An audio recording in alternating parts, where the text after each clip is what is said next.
Salut, c'est Bip de la Quinterview. Avant que ton épisode commence, si tu veux encore plus d'épisodes, m'aider et me soutenir, abonne-toi au podcast et n'hésite pas à mettre des commentaires et 5 étoiles si t'en as la possibilité. La Quinterview est autoproduite et t'imagines pas à quel point ce petit geste est important pour moi et pour l'avenir du podcast. Bon épisode. Il y a deux types de personnes qui ronflent, une façon rompiche et une façon mimi. Ah, moi je connais pas les mimimi. Dans cet épisode de la Quinterview. Ah ouais, c'est genre... Oh, la Quinterview. Hello à tous et bienvenue dans la Quinterview. La Quinterview, qu'est-ce que c'est ? C'est toujours un podcast d'interview libre, ouverte et inclusive qui vous ouvre les portes du monde merveilleux des artistes queer. Drag queen, drag king, drag queer, club kid, créature, plus l'infini et au-delà. Ici, on parle de vie de drag, de vie out of drag, de construction artistique, de processus créatif. Je suis toujours... Laissez un message après le bip. Et la curiosité est mon plus beau défaut. Aujourd'hui, pour ce nouvel épisode de la Quinterview, j'ai décidé d'inviter une artiste qui se définit comme chic, graphique et chaotique. Comme elle aime les rimes en hic, on va continuer comme ça.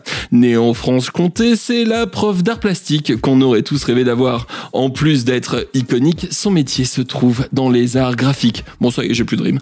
Ce n'est pas la première fois dont vous entendez parler d'elle dans le podcast. Bienvenue pour votre Quinterview, Ouna. Hey, ça va bien?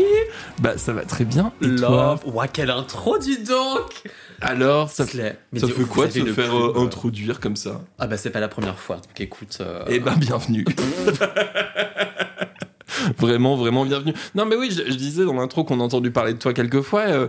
Récemment, j'ai fait l'interview de L'Orage Mirage. Tout à fait. Qui nous a parlé de toi et que tu l'avais vraiment adopté parce que ça allait, c'était pas non plus si pire que ça. Tout à fait. Il y a aussi Elise Moon qui avait parlé de toi justement un peu de quand tu étais sur sa recherche, un peu de graphique, de maquillage et tout. Tout à fait, que j'ai également mise en beauté. Mais ouais, mais alors pourquoi tout le monde a besoin d'une Ouna dans sa vie? Ben, c'est pas tant ça, c'est pas tant moi, hein, genre je suis clairement remplaçable dans le process, hein, mais ce qui est fun avec le drag, c'est le partage, baby. C'est tellement un truc de transmission, le drag, genre il y a tellement pas d'école artistique pour t'apprendre, tellement de tutos YouTube et tout que... Ouais, tout le savoir que t'as acquis maintenant, tu t'aimes le transmettre. Mais tout à fait, c'est le Obi-Wan... Je déteste Star Wars. Tel Obi-Wan, je déteste Star Wars. Bah, très bien.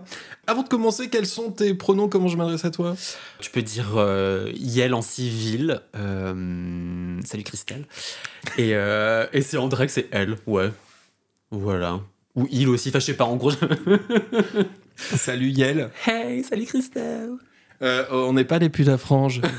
Well, I am. Pour ceux qui n'ont pas la référence, Yel et Michael Youn. Tout à fait. Salut Yael. Salut Christelle. Et on n'est pas des putes à franges. C'est clair. Et on va leur dire. Ok. Parle à maman. Tu fais trop pitié, tu me saoules, vas-y, parle à maman. C'est ta... Ah, moi, je suis clairement une pute à frange, hein. Please. Être cunty, avoir une frange? Ouais, s'il vous plaît, tous les jours. Merci.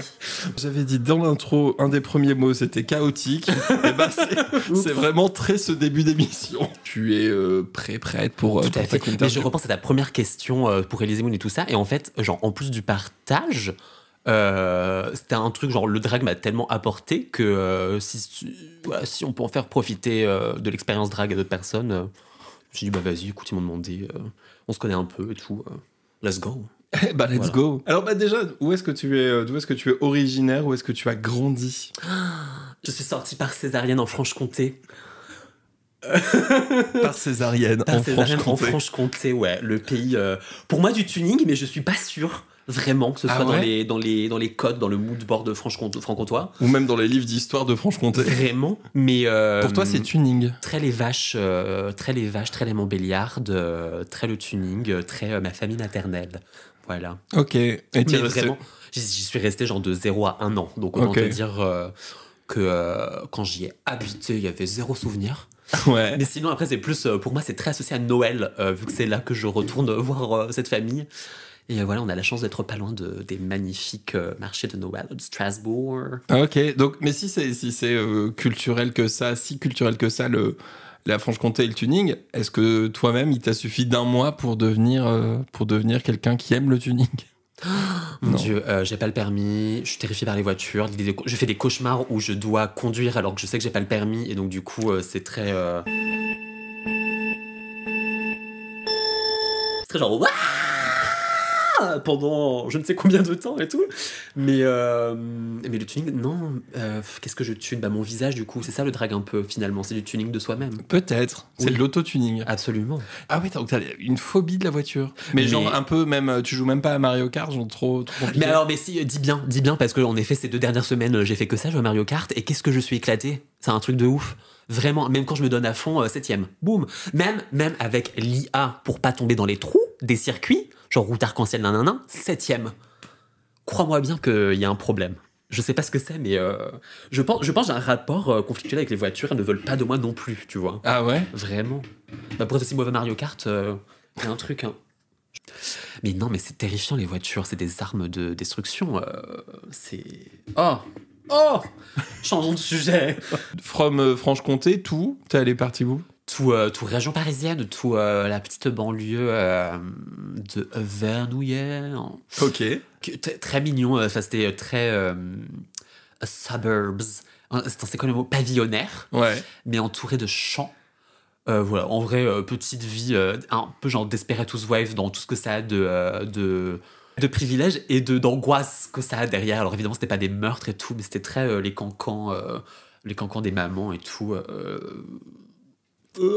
Ouais, je comprends, ça bavasse. Ouais, c'est ça. Genre, très ce que t'aimes pas trop chez les gens. Genre, pas des rapports très sains dans les façons de communiquer entre adultes, ce qui est très bizarre.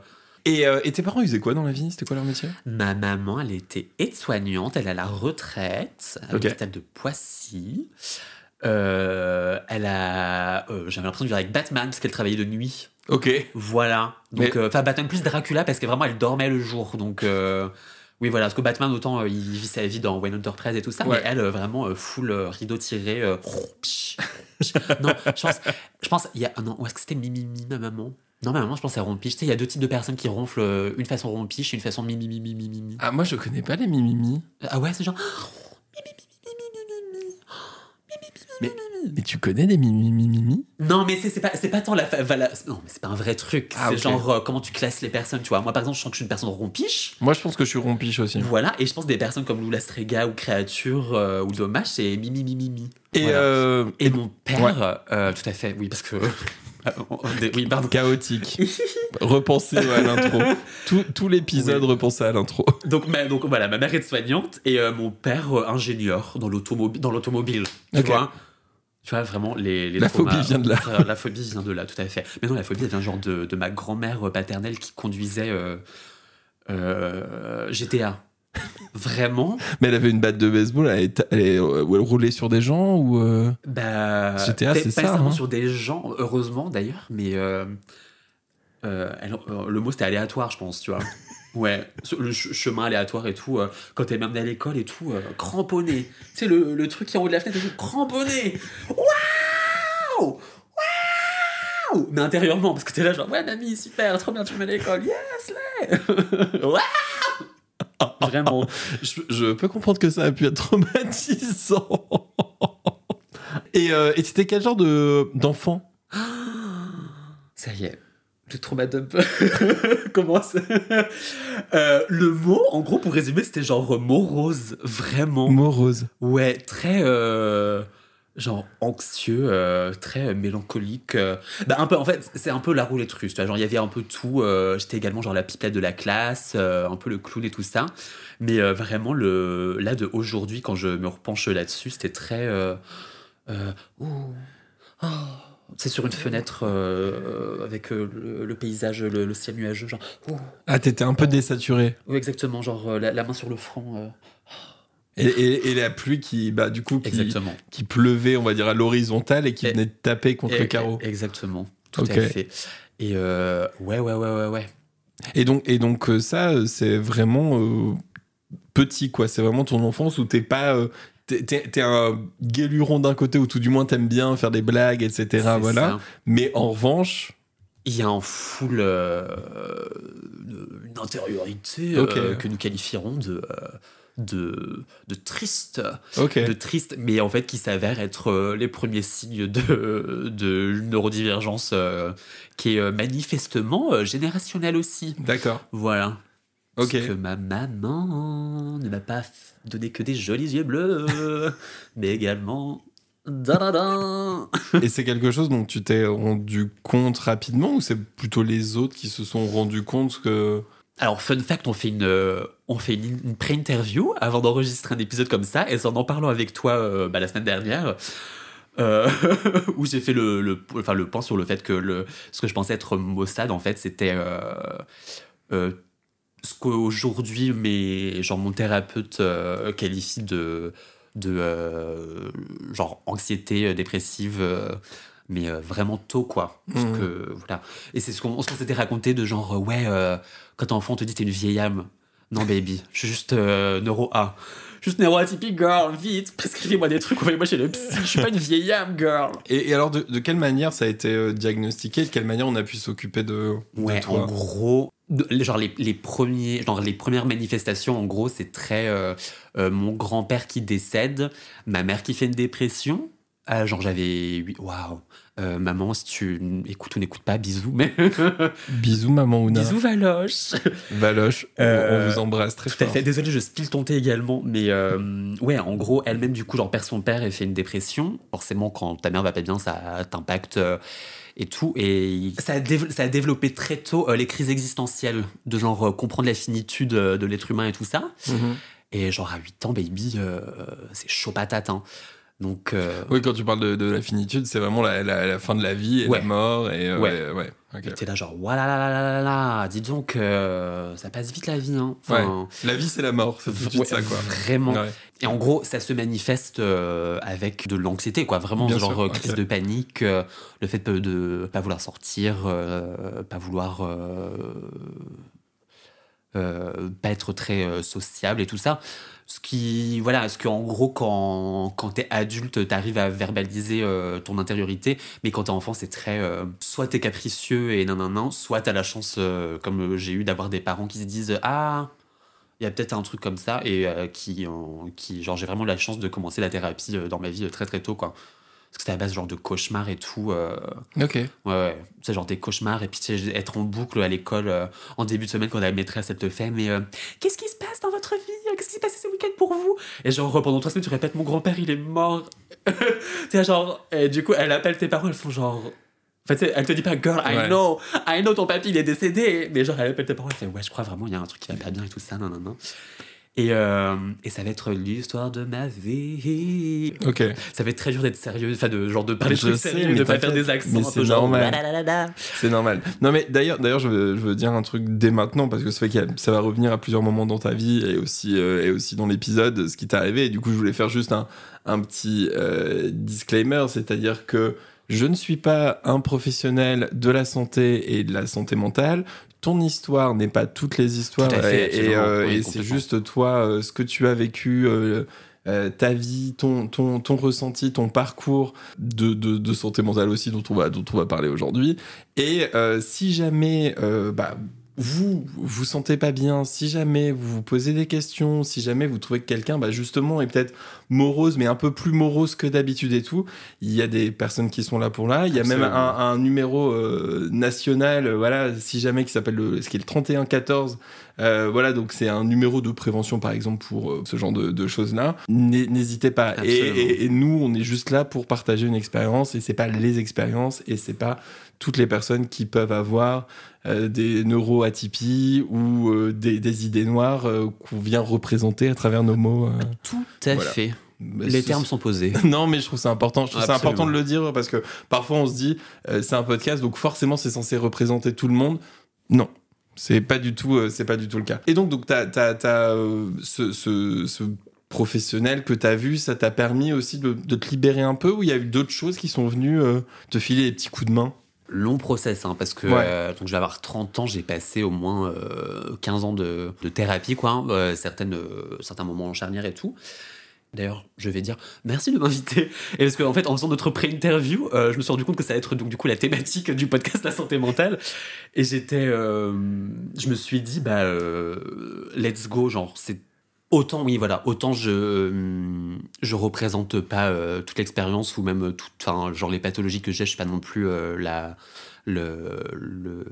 figure de proue du truc, mais si ça peut être cool de mettre une pièce à l'édifice de genre déstigmatiser, ou en tout cas pas déstigmatiser nécessairement, mais banaliser le discours sur la santé mentale dans tout ce que ça peut avoir de genre dur aussi, et en même temps genre donner de l'espoir, parce qu'au final mais ça va bien aujourd'hui, quoi. Et c'est vraiment, déjà, je tiens genre vraiment à souligner le fait que j'ai beaucoup de chance, parce que voilà, c'est pas tout le monde qui a l'argent pour consulter des thérapeutes, même si je pense qu'il y a des plateformes qui permettent. En tout cas, je sais que par exemple, cette thérapeute que j'ai consultée tôt, elle adaptait ses tarifs au paiement des gens. Donc si parfois vous pensez ne pas avoir le sou pour ce genre de choses, n'hésitez pas à rechercher. Je suis sûr qu'il y a des plateformes. Pas nécessairement BetterHelp, le truc qui sponsorise beaucoup de personnes, parce que j'ai entendu dire qu'il y avait des bails un peu de genre de pas nécessairement bien matcher les personnes, notamment des histoires queer avec des thérapeutes qui sont pas queer du tout, entre autres choses. D'ailleurs, ce qui est très compliqué en thérapie, de trouver chaussures à son pied, et c'est souvent ce qui peut décourager les personnes de pas établir un contact tout de suite et se sentir compris, ou même de trouver la façon dont l'interlocuteur, genre si on a besoin de quelqu'un de maternant, de quelqu'un de plus confrontationnel, enfin en tout cas genre qui met les points sur les i quand nécessairement on en a besoin et tout ça. Faut pas hésiter à dire écoutez, merci pour cette première séance, je pense que ça va pas le faire, et consulter quelqu'un. Mais je sais que ça a souvent freiné, genre même dans ma famille, ma mère et tout, quand elle a essayé de consulter des psys, elle s'est souvent genre sentie un peu abattue par le fait que la personne matchait pas, voilà. Oui, un thérapeute, ce n'est pas les thérapeutes. Exactement. C'est-à-dire que c'est pas parce que ça ne matche pas avec quelqu'un que ça ne matchera pas avec tous. Potentiellement, ça peut marcher à un autre moment, parce qu'en fait, vous allez avoir plus les mêmes sensibilités, plus vous comprendre. Exactement. Et je sais que quand j'ai eu besoin de quelqu'un pour pas nécessairement materner, mais genre faire preuve de beaucoup d'empathie, et genre un thérapeute qui verbalisait son empathie, ça a été très bien.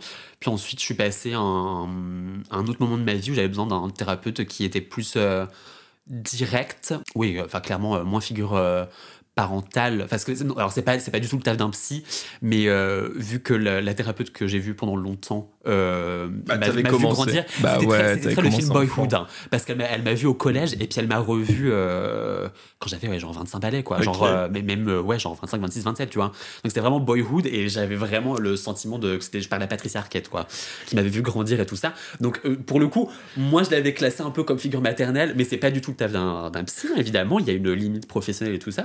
Mais voilà, il y avait une tendresse en tout cas dans la relation qu'on avait, et je sais qu'au bout d'un moment, j'avais besoin de quelqu'un qui hésite pas à genre remettre l'église sur la place les points sur les i, truc, voilà. Les points sur l'église du village. Exactement. Quand moi-même j'avais, enfin voilà, fallait me dire baby, shut the fuck up, voilà, and do something about whatever problème tu as, voilà. Ouais, ok. Donc, tu as eu plusieurs, on va dire, périodes et plusieurs personnes que t'as fréquentées. Si tu devais résumer le bienfait ou les résultats que ça a pu avoir sur toi, c'est toutes ces années-là, et même jusqu'à aujourd'hui. Après, on y reviendra, parce qu'évidemment, il y a aussi le drag qui a aussi permis à avoir une certaine forme de thérapie ou de continuité. Qu'est-ce que ça t'a apporté ? Qu'est-ce que ça a un peu déjà changé à ta vie ? En gros, moi, il s'avère que je suis névrosé obsessionnel. Voilà. Slay. Oh yeah, work, bitch, yes. Les chaussures en bas de la maison. Les bottes en bas de la maison. Exactement. Et en gros, ça qualifie quoi ? Ça qualifie des pensées parasites qui viennent... comment qualifier le mot ? Créer des ruminations. Voilà, je pensais à céleri rémoulade, mais il y a presque des lettres en commun, mais c'est pas du tout ça. Il y a un R, un M. Exactement. Ouais. À des ruminations, et ça peut se manifester, avec des phobies très entravantes, des phobies d'impulsion. Ce que moi j'ai eu, c'est avoir peur d'avoir un comportement disruptif. Ça peut vraiment aller de tout, hein. Ça peut genre la peur d'être un psychopathe, à la peur de crier dans une église pendant la messe, la peur de voler des trucs, enfin tu vois, genre un truc disruptif selon un peu son code moral. Et également des peurs plus idéatives, enfin genre un peu plus voilà. Évidemment je dis des termes, je ne suis également pas professionnel et je Oui, non, tu fais que Voilà. via ton expérience avec ce qu'on t'a dit. exactement. Aussi. Donc, en gros, si je comprends, c'est un comportement un peu obsessionnel où d'un coup c'est interne, où Ouais. tu te dis, oh, je pourrais faire ça, et Ouais. ça voudrait dire. En que gros, ça a été une des manifestations de genre de l'angoisse et des choses comme ça. C'est 1, 2, 3. Attends, Non, mais je réfléchis. après, peut-être partir d'un exemple concret, tu vois, comme on parlait du métro. Oui, tout à fait. Par exemple, quand on peut penser... ouais, je peux carrément pousser quelqu'un sur la rail. Tu vois, en gros, ce que j'ai appris genre en thérapie comportementale, par exemple, c'est que les pensées sont indépendantes de notre volonté. Genre, un des premiers trucs qu'on m'a expliqué, c'est si on te dit « pense pas un éléphant rose », tu vas penser un éléphant rose. Et en gros, le taf du cerveau, c'est de créer des plans différents sur... donc évidemment conscient, inconscient et tout ça. Et être névrosé, c'est que il y a beaucoup de pensées parasites qui sont du coup au premier plan. Et dans les phobies d'impulsion, ça peut être cette pensée de tiens, je peux pousser quelqu'un sur le métro. La plupart des personnes peuvent l'avoir et ne pas s'inquiéter du tout. Mais la phobie d'impulsion va faire mais genre mais pourquoi j'ai pensé ça ? Genre pourquoi j'ai pensé ça ? Et ça vient remettre en question un peu tout ton monde. Et du coup, tu viens genre créer des trucs, genre mais est-ce que je suis un psychopathe, est-ce que je suis un taré, est-ce qu'on doit m'enfermer et tout, nanana. Et en fait, c'est pas tant un diagnostic plus qu'un symptôme de cause extérieure, de genre de mal-être, de dépression, de burn-out, de choses comme ça, tu vois. Voilà. Et donc en plus de voir des psychothérapeutes et je vois également un psychiatre qui m'a prescrit un traitement médicamenteux. Et c'est souvent un truc qui, quand j'entends parler de santé mentale, certaines personnes peuvent pas nécessairement mettre ça en opposition à la santé physique, mais oublier que ce qui se passe dans la tête, ça peut aussi avoir des origines chimiques, parce qu'on n'est pas tous égaux avec les mêmes hormones. Voilà, les hormones. Oh là là, vraiment. Et donc voilà, et manifestement, mon cerveau a besoin d'un coup de main médicamenteux pour des hormones qui permettent d'éviter les ruminations et du coup les pensées obsessionnelles et des choses comme ça, tu vois. Ok. Par exemple, fun fact, quand mon grand-père est décédé, tu sais, la vision de la grande faucheuse, moi j'avais pas ça, j'étais en mode bah oui, un squelette, on a tous un squelette, tu vois, genre, puis les faux c'est assez stylé, tu vois, genre, moi qui aime bien un peu les jeux vidéo, les trucs comme ça, je suis en mode genre ouais, tu vois, genre si je suis une guerrière ou je sais pas quoi, je prends une faux, tu vois. Mais alors du coup, mon imagination s'est cristallisée autour de Chucky, la poupée tueuse. Ok. Voilà, et donc du coup, j'étais, mais genre mon cerveau a vrillé. Et c'est Mais tu étais de Chucky sur non, j'étais pas de Chucky justement, mais quand je te parle de genre de névroses obsessionnelles qui peuvent genre fixer sur des idées un peu génériques, j'étais genre, je savais que c'était pas possible, mais il y avait un truc dans ma tête, j'étais en mode genre, elle est là, elle t'observe, elle veut te tuer, tu vois, et c'est des trucs où t'es en mode mais je suis Maboule, je suis Docteur Maboule dans ma tête. Ouais. Genre, c'est pas possible. Il n'y a pas de Père Noël. Désolé, hein, si vous pensez encore que le Père Noël existe, il n'y a pas de Père Noël. Non, il y a la bûche qui chie. Et... What? Tu connais pas la bûche qui chie? C'est quoi la bûche qui chie, c'est le Tio. Je suis pas sûr que ce soit le bon accent. C'est Mini Majesté qui explique ça très bien. En Catalogne, c'est en fait une bûche où tu lui tapes dessus et elle chie des cadeaux. Point. En chantant une chanson. Voilà, ça s'arrête là. Je te montrerai des trucs. Bref, avec grand plaisir. Donc voilà, donc non, c'est pas le Père Noël qui existe, voilà, c'est la bûche qui chie, mais qui n'existe pas non plus de Chucky, tu vois. Quoi? Vraiment, oui. Fort heureusement. Mais c'était des bêtes. En plus, alors voilà, la malédiction de l'imagination, qui peut être très, très fertile pour avoir de très bonnes idées, et qui parfois te dit, mais girl, T'es sûr? Regarde là, cette porte à moitié entrouverte. Y a pas un œil qui te... Mais je te dis, genre, c'était des dingueries. Hein. Waouh. Et donc tout petit, quoi. Mais vraiment. Mais genre, ça n'a aucun sens, tu vois. Et un peu, genre, premier truc qui m'a fait dire, genre, chelou quand même. Et après, tu vois, genre, des bails où au lycée, au moment de passer le bac, pour les oraux, genre, j'ai somatisé à un point où j'étais convaincu que j'allais avaler ma langue. J'étais genre, mais ma langue, elle est gonflée et tout. Je vais voir un médecin généraliste, il me fait, ma vie, non, je te jure, il n'y a rien et tout. Par contre, tiens, voici un anxiolytique. Vraiment. Je te dis, quoi, je passais le bac, j'avais genre 17 balais. Du coup, je pense, dans ces eaux-là. Et j'étais en mode, mais non, mais je vous jure, je vais avaler ma langue. Parce que, genre, physiquement, j'étais en mode, mais mon corps ressent ma langue et tout, elle est pas bien. Et en fait, non, ça s'appelle de la somatisation et c'est les jeux, c'est vraiment ce lien entre esprit et corps que parfois, voilà, je trouve pour lequel on parle pas assez, tu vois, de parfois... oui, que le corps marque des choses de l'esprit. Exactement. Je me souviens, une fois, j'étais avec des copines à la Comédie Française et... pardon. Non, t'inquiète, pas de soucis. J'étais à la Comédie Française et on regardait une super pièce et j'étais en mode, là, tu vois, genre là, par exemple, si je me lève et que je décide d'avancer vers la scène, c'est cringe, genre... Pourquoi tu penses à ça, tu vois, genre c'est cringe de ouf. Et toujours, intérieurement, j'étais genre, ok, waouh. Mais c'est un truc, genre, je pense... Plein de personnes y pensent. Mais tout le monde pense à ça. Non, mais c'est ça. Et genre, mais vu que t'es névrosé, t'es en mode, mais genre, pourquoi tu penses à ça? Mais ça va pas bien dans ta tête et tout. Ouais. Et c'est très un filtre, voilà, un filtre que la thérapie t'aide un filtre que j'ai pas, que la thérapie m'a aidé à dédramatiser, avec notamment des thérapies comportementales qui, du coup, n'est pas dans l'analyse de ton enfance ou des choses comme ça, mais plus t'apprends à appréhender les idées, ce qui te sort de ta tête, et notamment ce que je te racontais de genre repensez pas à l'éléphant rose, tu vas penser à l'éléphant rose, et du coup tu vas faire des exercices de imaginons t'es terrifié par les pigeons, ce qui d'ailleurs les trucs qui volent ça me terrifie, mais bref. Allez, t'as peur d'être un psychopathe, ils vont te dire dis-toi juste la phrase dans ta tête, même pas à l'oral, dans ta tête, je suis un psychopathe. Donc ils vont te dire, vous la répétez. Et en gros, quand vous la répétez, tu vas arriver à sortir de l'émotion que ça te fait, de genre de trouble et de peur et d'angoisse, pour comprendre que genre en fait c'est une phrase composée de mots, des mots que tu peux jouer avec. Et donc du coup l'exercice va évoluer et faire passer de genre je suis psychopathe à je suis une licorne. Et donc du coup tu vois ce que je veux dire, de genre dédramatiser la pensée et de comprendre que ton cerveau génère des trucs.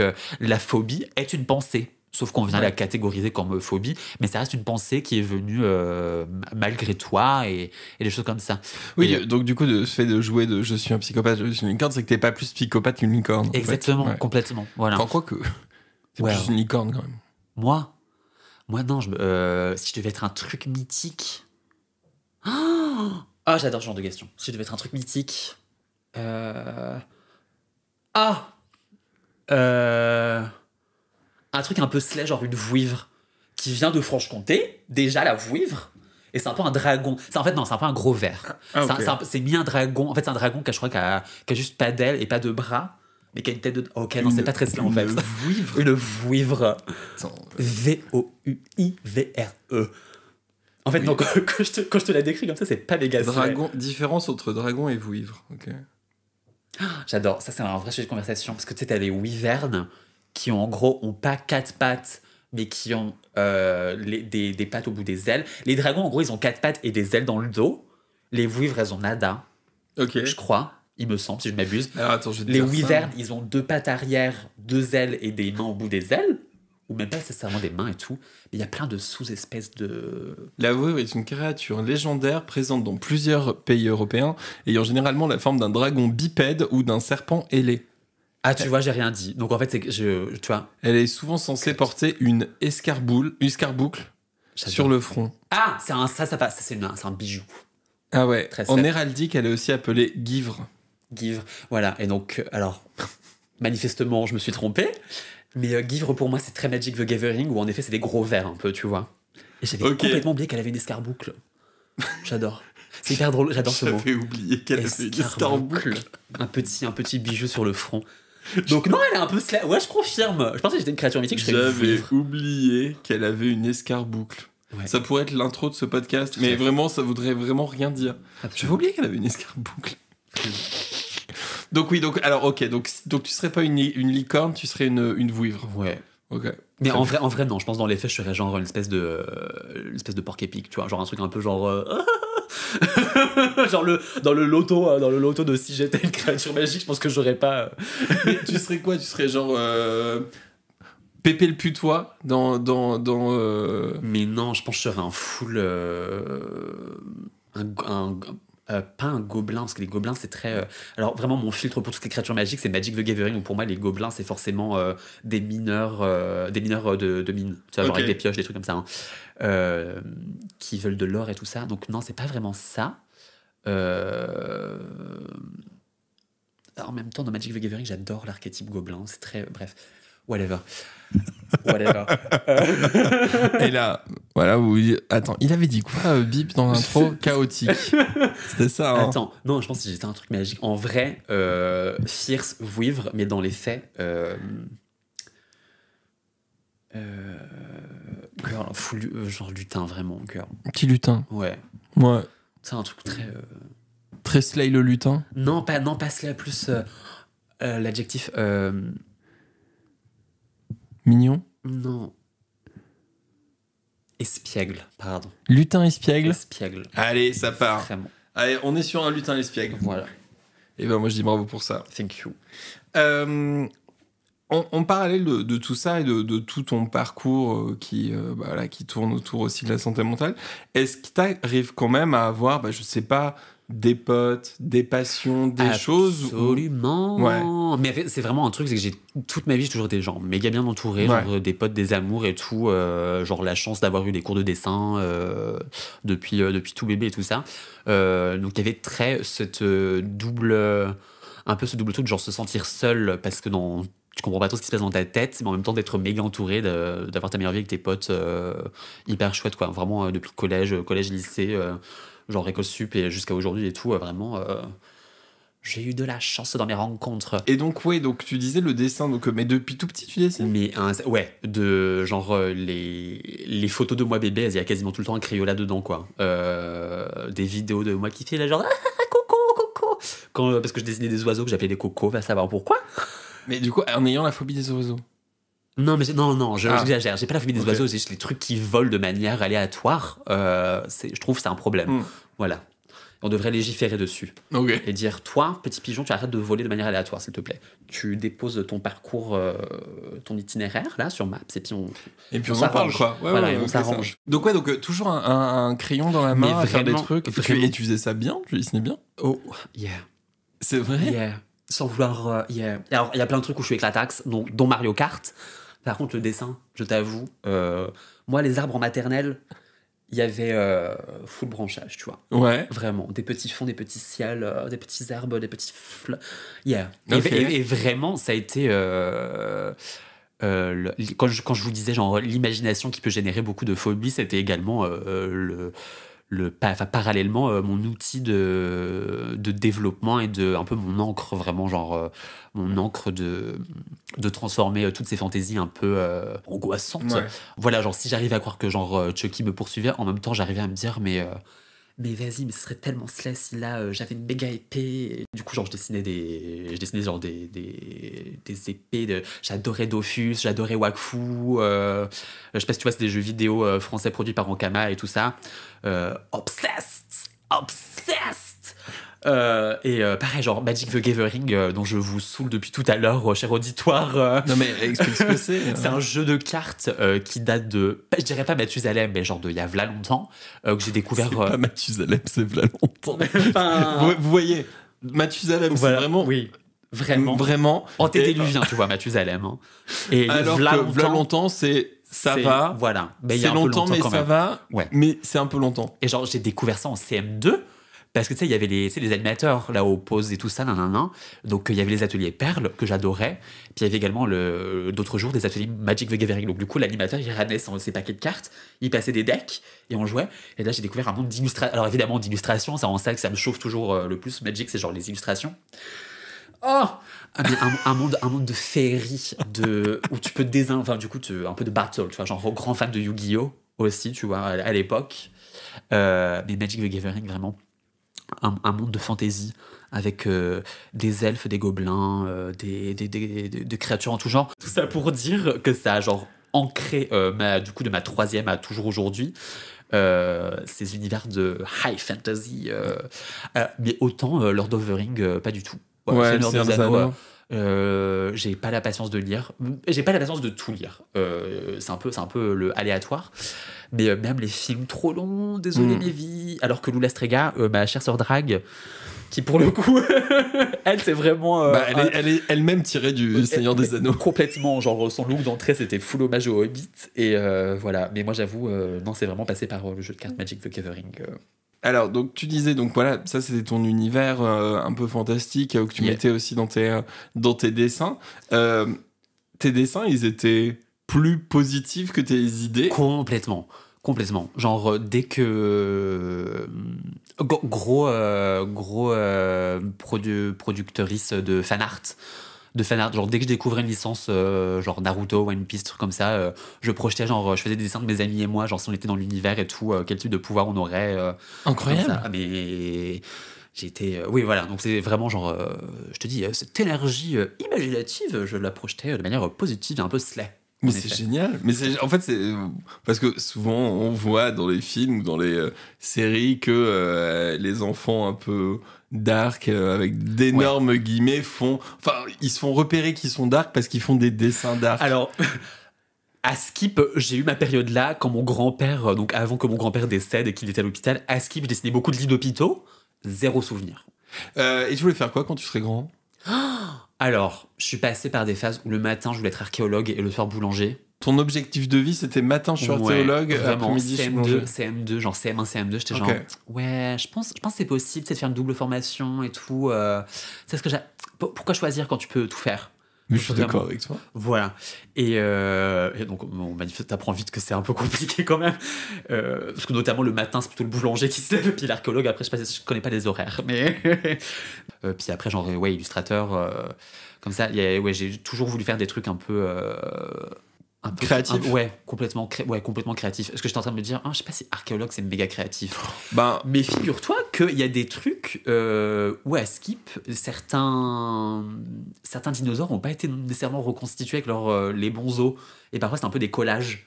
Ok. Et je te dis ça, j'ai appris ça, c'est un peu un trivia que j'ai appris en jouant à Pokémon, épée et bouclier, où en gros les fossiles de cette génération. La base, c'est que tu vas voir une scientifique, tu lui donnes 2 fossiles différents et ça recrée un truc qui est sorti un peu du film La Mouche, quoi. Où vraiment c'était pas censé être. Tu sens que l'avant du corps, c'est pas l'arrière du corps associé. Et en fait, le truc de ça, c'est à Skip, il y a des dinosaures. On leur a mis des os qui sont pas. Genre l'idée qu'on a d'eux, c'est pas nécessairement ce qu'ils étaient vraiment. Voilà, donc quelque part c'est créatif finalement, l'archéologie. Je suis voilà. Même j'imagine sur les méthodes, sur les lieux de fouille, sur les manières de fouiller, j'imagine qu'il doit y avoir un peu de créativité aussi là-dedans. Oui, le point commun de genre. Et puis reconstruire, refaire un puzzle, je suis désolé, c'est créatif. Absolument, tout à fait. Donc je pense que le point commun de tout ça, c'est en effet la création. Et aujourd'hui, tu es graphiste. Tout à fait. Est-ce que c'est le mot que tu emploies? Je suis graphiste freelance. Voilà. Si dans l'auditoire, vous avez besoin de, s'il vous plaît. Si vous avez besoin le mois d'août était un peu sec. Si vous avez besoin de s'il vous plaît. Donc non, je suis graphiste freelance et tout depuis 1 an, mais j'ai beaucoup travaillé dans l'édition. Ce que j'aime beaucoup dans le graphisme, c'est que tu peux faire plein de choses différentes. L'image de marque, des couvertures de livres du coup, ou des intérieurs de livres comme j'ai fait beaucoup, des affiches, des logos, j'aime trop. Et vraiment, vu que j'ai, comme vous l'aurez compris, une attention un peu qui va un peu à droite à gauche, ça me plaît beaucoup de pouvoir sauter de l'un à l'autre. Et avant ça, j'ai fait des études, donc j'ai fait une licence en graphisme, mais j'ai fait des études de mode. J'ai fait des études de mode en sortant d'un bac art appliqué. En fait, oui, c'est ça. Genre, après le collège, j'ai direct dit je sais pas ce que je vais faire, Mais il faut qu'il y ait de la création dedans. Et ma prof d'art plastique du collège m'a dit, bah écoute, moi tu sais, j'ai fait un bac art appliqué. Quand tu sais pas quoi faire, mais que tu sais que tu as envie de faire parler les couleurs, les formes, dirons-nous, tu as genre 3 ans de lycée pour du coup faire. On avait quoi? On avait des cours d'espace, des cours de communication visuelle, de l'histoire de l'art. Ok.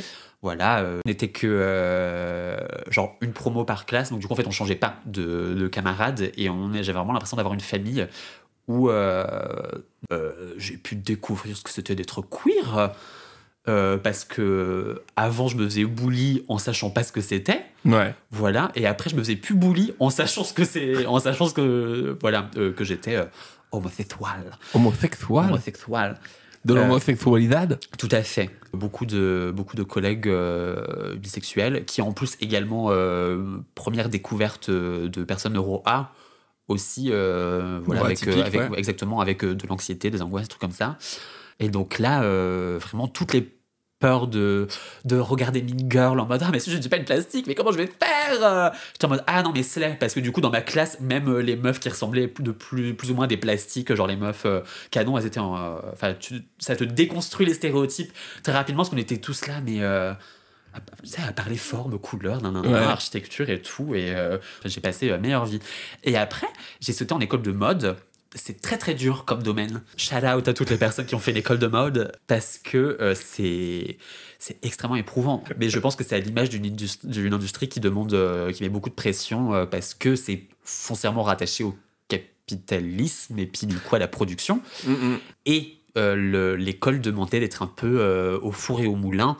Et c'est là que du coup j'ai découvert ce que t'es le burn-out. Waouh. Ouais, vraiment. Parce que, enfin, ouais, c'était vraiment. Je me souviens de périodes d'examen où je dormais 2 heures chaque jour. C'est peu. Exactement. C'était très très peu. Et ouais, je mangeais plus, je dormais plus. Et voilà, et le corps et l'esprit ne font qu'un, et forcément ça a impacté, ça a fini moi aux 400 coups de la garnison en burn-out, en mode genre bisous mes vies, JPP, je sais plus ce qui se passe dans ma vie quoi. C'était des trucs alors dans mon histoire personnelle il s'avère qu'en parallèle je vivais le divorce de mes parents, Ok. qui est du coup d'une part voir genre ta cellule familiale qui était en soi, j'avoue qu'il n'était pas non plus genre hyper serré quoi. J'avoue que j'ai grandi, on était un peu genre 4 personnes sous un même toit, mais quand même ça reste une certaine cellule familiale, voilà.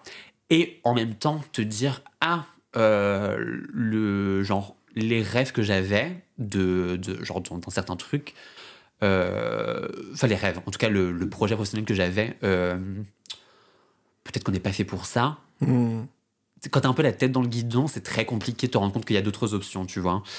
Et puis aussi, quand il t'arrive tout ça, quand t'es surmené, surchargé, Ouais. aussi le manque d'équilibre, Complètement. de manière... Enfin, voilà, t'as du mal, en fait, à réfléchir correctement, complètement. Tu te dis, en fait, tout part en couille, Ouais. et excepté le fait que ce soit un fait...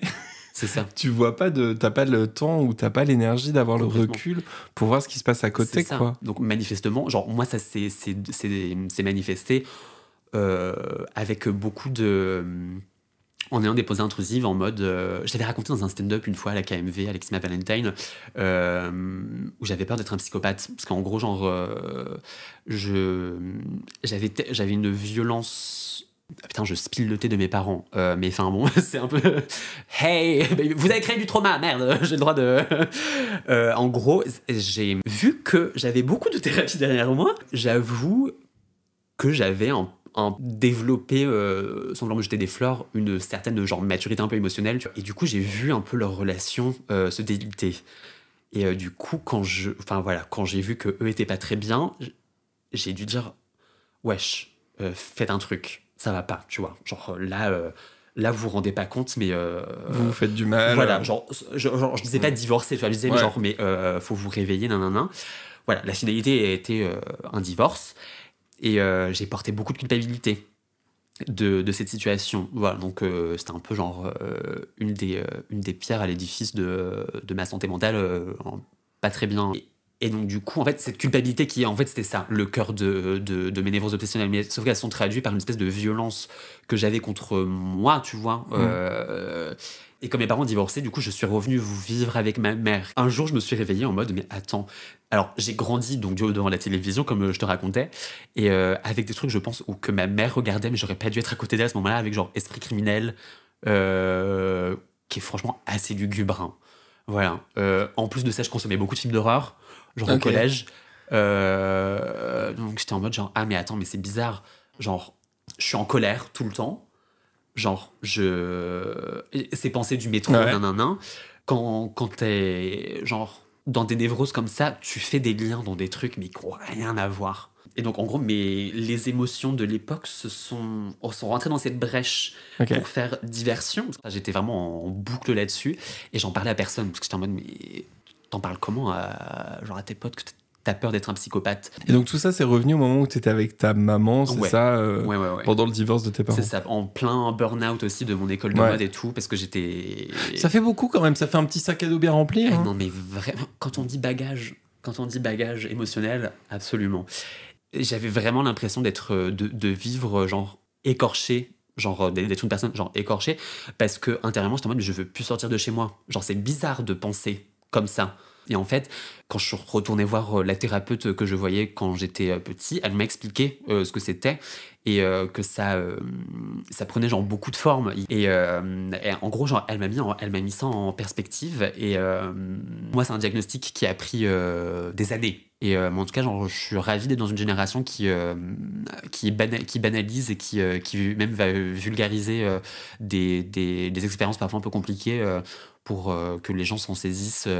Pour aider, ouais, complètement, voilà. Et pour qu'on se sente pas seul face à un problème où on pense que le problème c'est soi, alors que parfois c'est le problème, ça va être, comme tu disais aussi, c'est parfois de la chimie du cerveau qui fait qu'en fait on ne voit pas forcément les choses comme tout le monde avec des guillemets énormes autour de ça. Mais c'est hyper intéressant et ton parcours là-dessus est vraiment très intéressant parce que voilà, t'as eu ton enfance.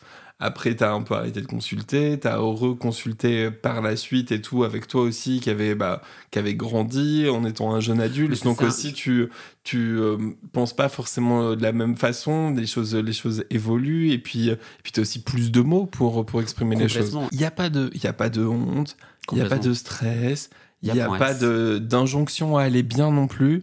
On n'est pas obligé d'aller bien tout le temps, c'est pas nécessaire.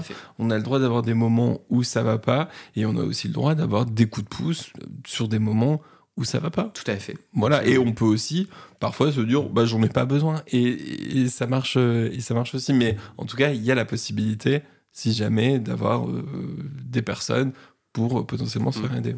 Très cher Ouna, nous allons bientôt venir à la partie drague, c'est-à-dire que plaisir. Il y a une partie dont on n'a pas parlé, voilà, c'est le drague, ta découverte du drague. Mais en attendant, qu'est-ce que c'est ? Oh là là, mais ça ne serait pas les questions de Mia, mais si la star. Mia la star. Bonjour, je m'appelle Mia, j'ai 5 ans. Aujourd'hui, je suis disponible. Bienvenue à Mia Question.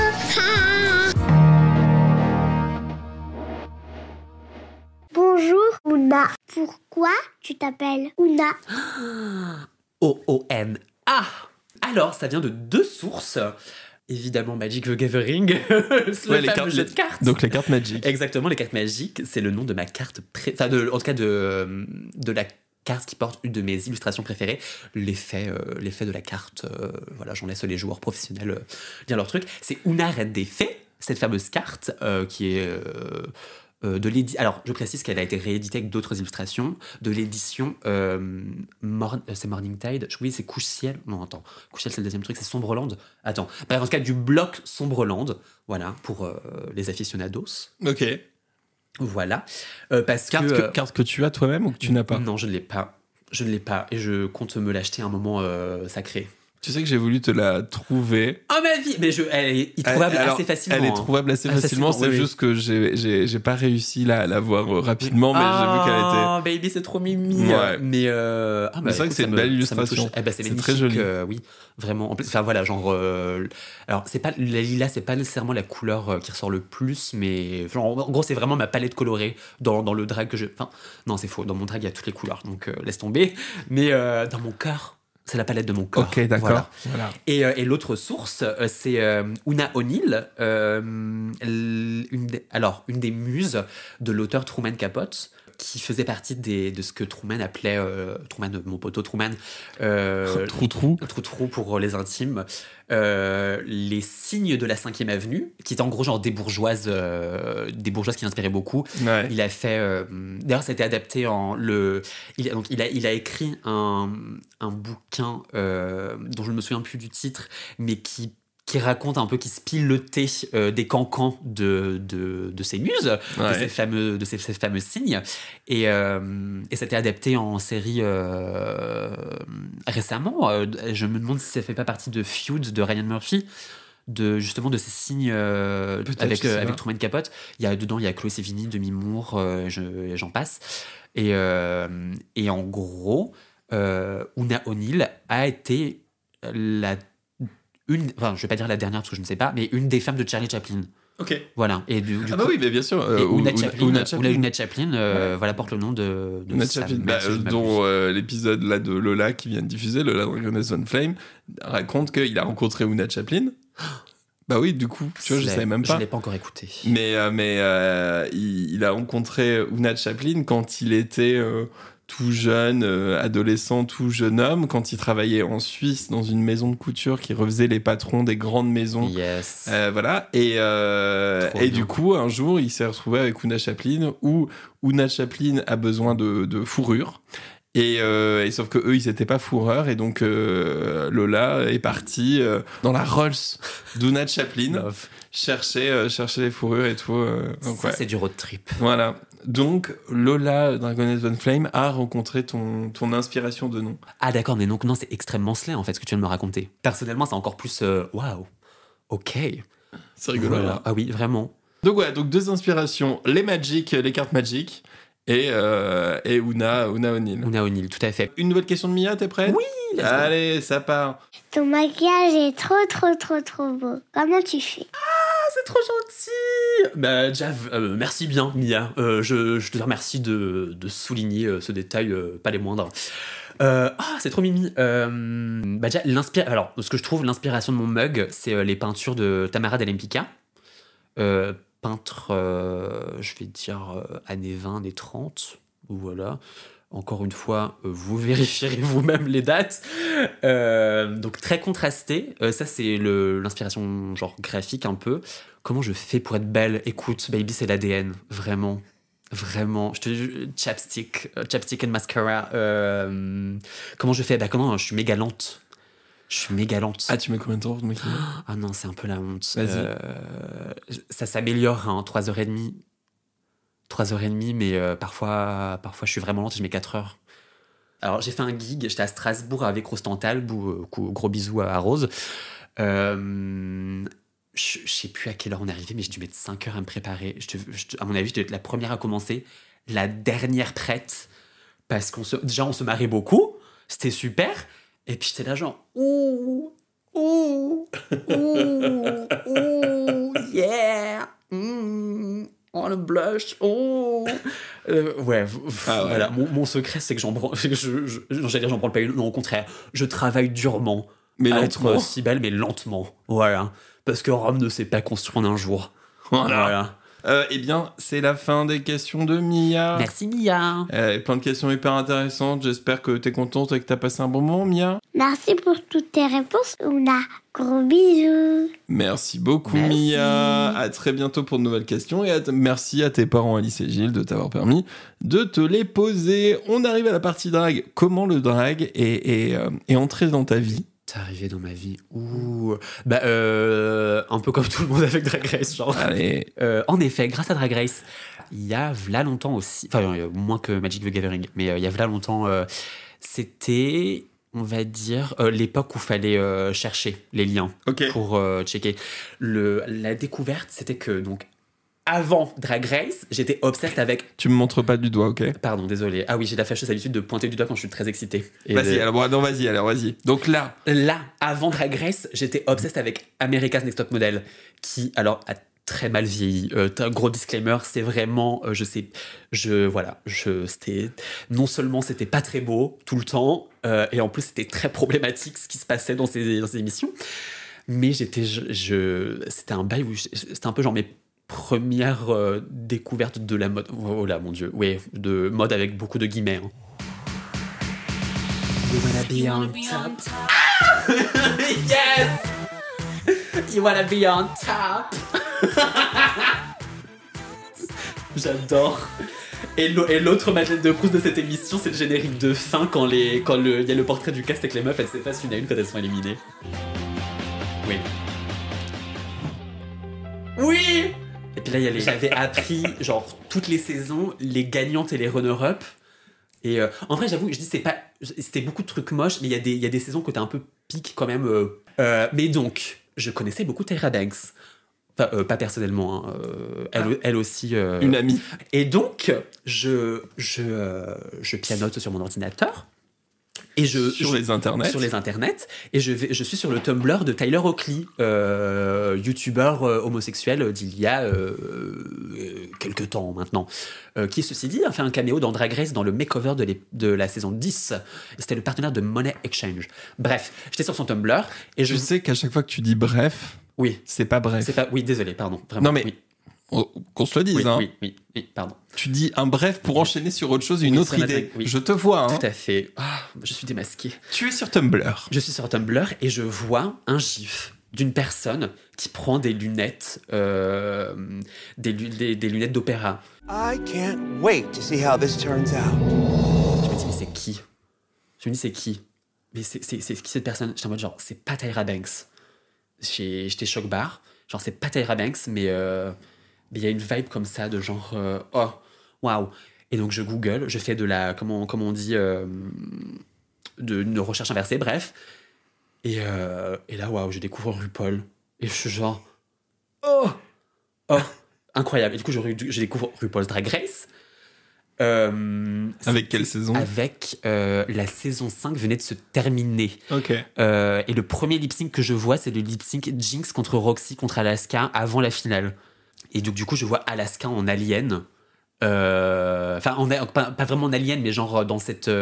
genre tout en beige, avec pas de sourcils. Un look que je trouve, je dirais, très, très sympathique. Ouais, très toi. Et j'étais perplexe, mais dans le bon sens. J'étais genre choc-barre, pour citer créature. On embrasse. Genre, mais qu'est-ce qui se passe? Oh là là. Oui. Et donc, j'étais là comme ça? Mais, ah non, j'étais genre les yeux écarquillés. En mode, mais qu'est-ce qui se passe? C'est fabuleux. Et du coup, j'ai fait une deep dive. Je pense que j'ai dû me spoiler beaucoup de trucs, mais après, j'ai décidé de regarder des saisons et j'ai commencé avec la saison 3. Ok. Et avec, du coup, cette icône qui est Raja. Voilà, icône de fashion. Ouais. Raja, qui, nous le rappelons, était maquilleuse sur America's Next Top Model. Que du coup, j'avais vu. Est-ce que The Book is Booked? Absolument. La boucle est bouclée, la tourne à tourner. La roue tourne à tourner, pardon. La roue tourne à roue tourner. Exactement. Et donc, après avoir vu la saison 3, j'ai fait 3, 4, 5. Et j'ai fait 2, 1 avant que la saison 6 commence. Et genre, la saison 6, à peu près, genre là, quand j'ai commencé à catch-up, okay. On va pas vraiment en live, mais en. Oui, voilà, genre à suivre au moment où c'est diffusé. Ok, voilà. ok. Et donc là, t'avais l'impression de découvrir un monde abyssal de quoi?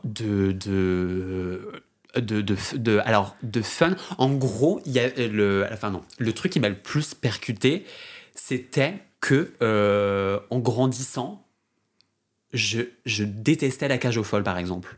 Oui. Le film La Cage aux Folles et le truc de La Cage aux Folles et très les reportages sur les cabarets transformisme, parce qu'il y avait souvent un truc Alors, dans les reportages sur les cabarets, un truc un peu voyeur, et dans la cage aux folles, un truc très dépréciatif sur la féminité, et les personnes qui exprimaient leur féminité en tant que personne homosexuelle, par exemple. Et donc, j'étais choc-barre de voir des personnes, en tout cas une émission construite avec beaucoup de dignité. Et d'en faire un concours d'excellence voilà, dont chacun ses opinions et tout ça. Et donc ouais, voir une émission construite autour de la dignité des personnes queer et du coup genre de toutes les histoires, tout ça, genre des personnes homosexuelles, des personnes trans et tout ça, j'étais mais où étiez-vous où étiez-vous toute ma vie, quoi, un peu. Parce que du coup, il y avait plus ce voyeurisme, il y avait plus cette moquerie, quoi. Ou en tout cas, il y avait de l'autodérision, ce qui est complètement différent parce que la source, c'est soi-même. Et donc, du coup, on fait ce qu'on veut de soi-même. Et et c'était complètement sorti d'un cadre hétéronormé. Et puis, évidemment... les looks, l'humour, qui est très typique de Drag Race. Maintenant, c'est devenu son propre truc. Mais oui, il y avait un vrai décalage. Ouais, mais vraiment, genre, la mode de Raja, ça a été un truc une zinzinerie, quoi. Zinzinade. Non, surtout qu'en plus maintenant Drag Race a aussi beaucoup évolué. Complètement. Et à l'époque, dans les premières saisons, la mode n'était pas si importante. Mais alors la saison 7 avec Violette, Fame, Pearl et tout ça, là. Pour remettre sur ma timeline, Burnout, saison 7-8, qui du coup était un peu avec The Office, ça a été un peu mes émissions un peu doudou quand j'étais vraiment genre dans le mal. Saison 8, l'humour de Bob the Drag Queen qui m'a carry pendant des périodes pas très bien. Et Naomi Smalls, bref, anyway, je vais pas citer tout le monde parce que sinon on n'en a pas fini. Et la saison 9, c'est vraiment la première saison où j'ai commencé à aller sur Reddit et être genre un fan impliqué et tout, chercher les infos. Alors, pas tant les infos, déjà être sur Instagram, je crois, genre la saison 9, c'est genre la première année où j'étais sur Insta. Et du coup, genre à checker genre la vie des meufs. Et en même temps, entre les deux, il y a eu All Star 2 avec Alaska qui a eu une invective qui a dit checkez votre drague locale. Voilà. Et merci Alaska d'avoir dit ça, parce que c'est grâce à elle que je pense la première drague que j'ai vue française, c'était Cookie. Ok. Vraiment. Donc c'est-à-dire que tu découvres le drag d'un côté, mais tu vois que du drag de manière télévisuelle ou derrière un écran. Ah, attends, je te dis ça, le drag local, mais en parallèle, je découvre une de mes camarades d'école de mode qui s'est lancée dans le drag que les gens connaissent aujourd'hui sous le nom de Miss Drinks. Ok. Voilà, qui était dans ma promo d'école de mode. Miss Drinks, qui est une morue. Tout à fait, que j'embrasse. Voilà, je lui souhaite un très bel été, évidemment. Ça se trouve, elle va sortir en automne ce podcast, on sait pas, mais bref. Anyway. Et en fait, donc, parallèlement, le fait d'avoir genre cette invective d'Alaska, cette injonction, bref, d'avoir ce conseil, en tout cas, on va dire, d'Alaska, et de savoir qu'une personne que je connaissais faisait du drag, ça m'a recontextualisé le truc de genre c'est dans ma télé, genre c'est dans la vraie vie, enfin c'est un truc de proximité dans la vraie vie, quoi. Mais c'était encore genre très timide, je regardais de loin, surtout beaucoup sur Instagram, quoi. Du coup je découvrais Cookie, le Philippe, Calypso, tout ça. Et le premier show drag que j'ai fait ever, c'était pour un de mes anniversaires. Je suis allé à la Feuglise. Du coup c'était Calypso Overkill, Alice Psycho, Sativa Blaze et la Kaena. Choc barre. C'était bien. C'était incroyable ce qui m'a marqué le plus, c'était de voir Sativa en Kim Possible faire performer sur un remix de Kim Possible. J'étais là genre waouh, c'est incroyable. incroyable. Voilà. Et donc j'étais avec des potes d'école qui genre déjà en fait, je les saoulais avec Drag Race de ouf. Et ils me disaient mais pourquoi tu fais pas du drag? Et j'étais là mais n'importe quoi, mais moi faire du drag, mais tu m'as vu je sais pas danser, enfin je sais pas, enfin genre parler devant des grandes audiences, ça va pas ta tête et tout. Et puis j'avoue j'ai vu Sativa et performer et j'étais genre ok. Alors, je sais pas du tout performer, je sais pas du tout aussi bien danser que Sativa, mais j'étais en mode genre, allez, let's go. Et en fait, le vrai truc, c'était, pendant le Star 3, j'ai fait une crise de panique dans ma vie, quoi, de personnes comme de personnes neuroa qui peut avoir des rechutes un peu quoi dans son parcours et tout ça. C'était des trucs où j'étais très prostrée, pas chez moi mais chez ma mère, à prendre genre le RER pour aller au taf et tout, mais à être très très bloqué, genre à pas vouloir vraiment parler, tout ça, avec genre un peu me couper de mes amis et tout ça, et je me suis dit, si j'arrive à surmonter cette période de détresse, alors comme on ne dit plus aujourd'hui, mais YOLO, on va chez Criolan et puis on va s'acheter des paint sticks et on teste des trucs, quoi. Donc spoiler alert, ça. Voilà, c'est du coup on a passé la période de détresse et on est allé chez Criolan, en effet. Bisous mes belles de chez Criolan. Voilà. Je suis OP pour les collabs. Et c'était éclaté. Mon premier mug, c'était horrible. Mais c'est-à-dire, je pense un gribouillage était plus joli, quoi. Mais on lâche pas l'affaire. Et j'ai passé genre du coup 1 an à être genre seul tout dans ma chambre, à m'entraîner techniquement, parce que j'avoue que je m'attendais pas à avoir passion make-up, en fait. Complètement. Et en fait, ça faisait écho quand j'étais petit, j'adorais aller chez ma mère, non, pas chez ma mère, avec ma mère, chez Sephora ou Marion et tout ça. Et en fait, j'aimais trop les je vais appeler ça un pantonnier, mais genre voir les nuanciers de couleurs des produits. Ouais. Et en fait, j'étais là genre, passion couleur, quoi. Donc forcément... Et puis passion dessin aussi. Parce qu'au final, le maquillage, c'est quoi? Ouais, mais figure-toi que du coup, j'ai commencé avec passion dessin, j'ai commencé le maquillage sur mes grands chevaux, hein. Et ça m'a bien fait redescendre. Je suis en mode, mais je suis sur du papier, ça va aller sur mon visage. Que nenni, baby. Faut bien tout réapprendre. J'ai donc fait ma première sortie en drag avec ma meilleure amie à Londres, au Dalton Superstore. En ressemblant à, on va dire que j'étais ce que j'étais, et les gens étaient très sympathiques, une belle bande de menteurs quand tu me disais que j'étais jolie, mais sympa de m'aider à vivre, mettre des loulous. Voilà. Et ensuite je passe donc à Halloween, voilà, et quand j'ai commencé à sortir en drag à Paris, c'était le marché drag. Et je suivais genre sur Insta Drag Contest. Et donc au marché, j'ai vu tous les artistes de la saison 1 performer. En tout cas, toutes les personnes qui étaient présentes d'ailleurs. Je ne sais plus s'il y avait tout le monde. Mais qu'est-ce que je veux en venir? Oui, et c'est là que j'ai eu le déclic en mode genre, je sais pas comment demander un booking, en fait. Genre, le drag, ça me chauffe et tout. Je sais pas, je vais pas aller dans les DM, je connais pas les personnes et tout. Et en fait, il y avait les inscriptions en parallèle pour la saison 2 et j'étais en mode, du coup, maybe il y aura aussi un gig l'an prochain au marché drag. Donc, je me suis inscrit là-bas. Okay. Et donc, la saison 2 de Drag Contest a correspondu au lockdown pendant le Covina Méchanta Poubella ça Dupré, où j'avais beaucoup de temps pour continuer à pratiquer, et en même temps je rencontrais les premiers artistes que j'adore et qui sont devenus des copines, notamment Mademoiselle Kiss, Itsubu qui était dans le jury, genre tout le cast était super et tout, et donc du coup premier pas sur scène en effet l'année d'après au marché drag. Ok. C'était comment? On va dire c'était Mimi, ouais. On va dire c'était Mimi. Moi, je blackout et je cringe un peu quand j'y repense, mais... Pourquoi ? Mais parce que, genre, dans le line-up, je passais entre Jasper et Esther, qui sont des bêtes de scène incroyables, et que j'aime beaucoup. Et moi, j'étais là avec mon petit Niagara...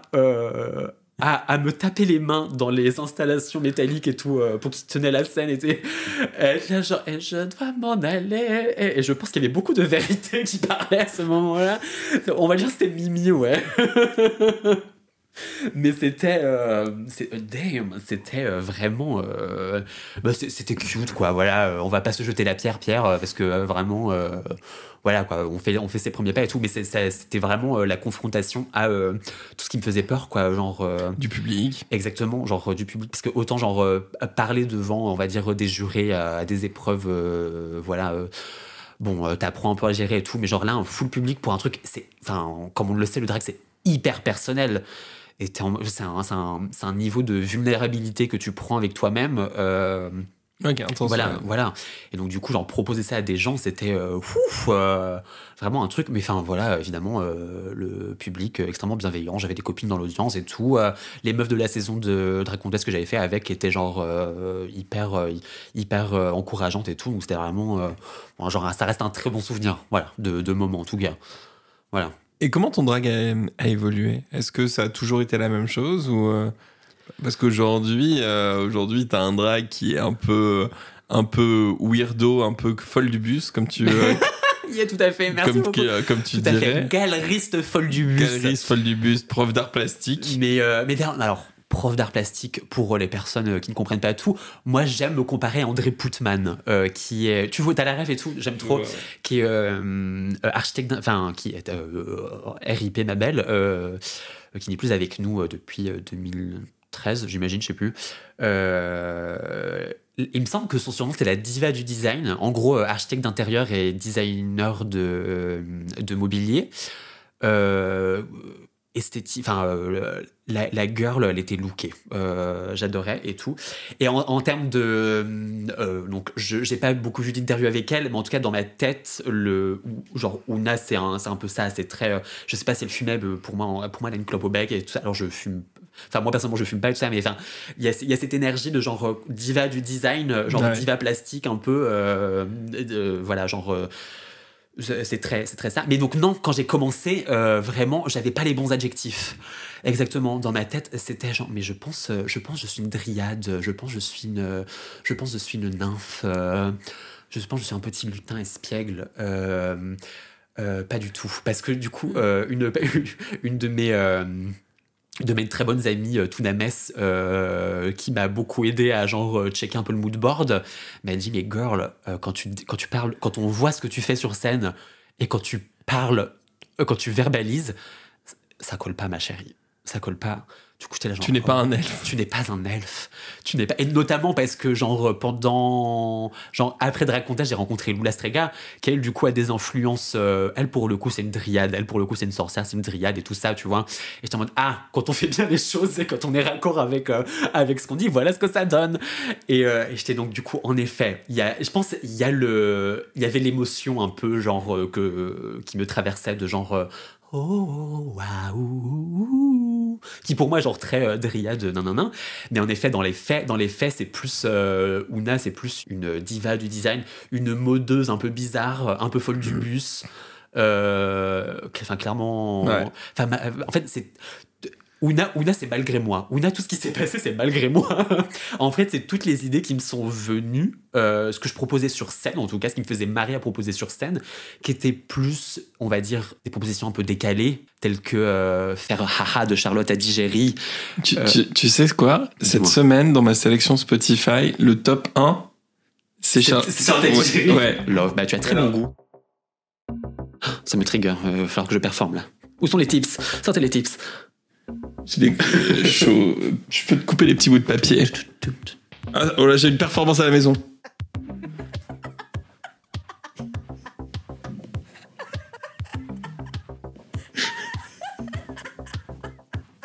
Oui, parce que Ouna a aussi définit son drag comme un drag post-verbal. Ah oui. C'est-à-dire où il n'y a pas besoin de dire les termes. Ah ouais, il y a plus besoin de parler. Vraiment, si je pouvais parler juste en onomatopée. Non, mais c'est ça, genre. Ouais, vraiment post-verbal, parce que genre une de mes perfs préférées que j'ai faites, c'était à la Kiss My Valentine, The Great Gig in the Sky de Pink Floyd, pardon. Ouais.